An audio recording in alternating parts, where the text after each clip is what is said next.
They said it couldn't be done, but after nearly a decade of planning, it's finally here. The biggest movie of the year.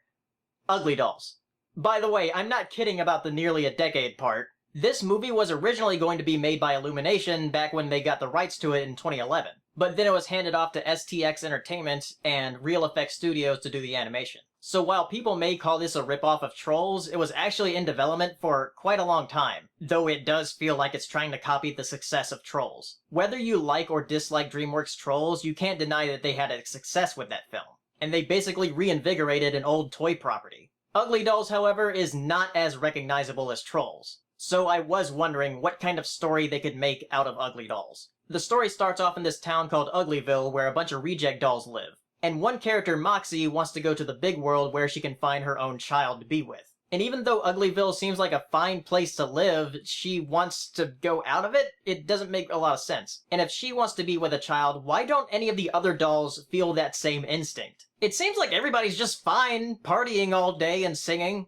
The conflict kind of feels forced. But Moxie's friends help her get out of Uglyville and they find this place called the Institute of Perfection or whatever. And that's where a bunch of humanoid dolls that look perfect are made for children. And there we find the antagonist Lou who keeps control of everything. And Moxie and her friends have to train there if they want any chance of going to the big world to find a child. The whole world they set up in this movie is definitely unique, I guess. But for a movie about embracing your flaws, this movie really isn't anything special. This is a musical, and there are a couple of songs that are okay, I guess, but they were both from the trailers. The rest of the music is just kind of forgettable. The animation is fine, it's like passable, and the humor is okay.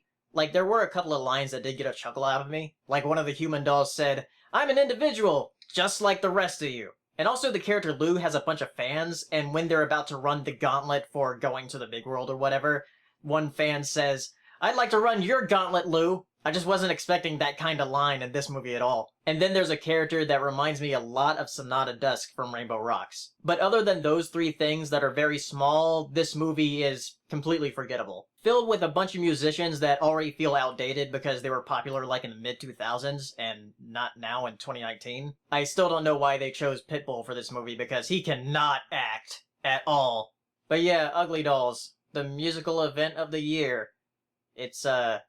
It's not good. So if you have seen Uglydolls, which I doubt you have because Endgame has been, like, dominating right now, so no other movie this weekend has a chance. But if you were curious and saw Uglydolls, tell me down in the comments, and I'll see you next time. Bye.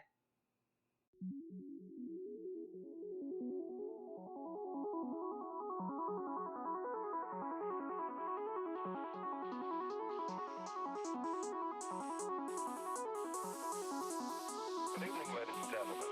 Well, by now we're getting a bit used to winter. We're like soldiers in the middle of a campaign, growing hot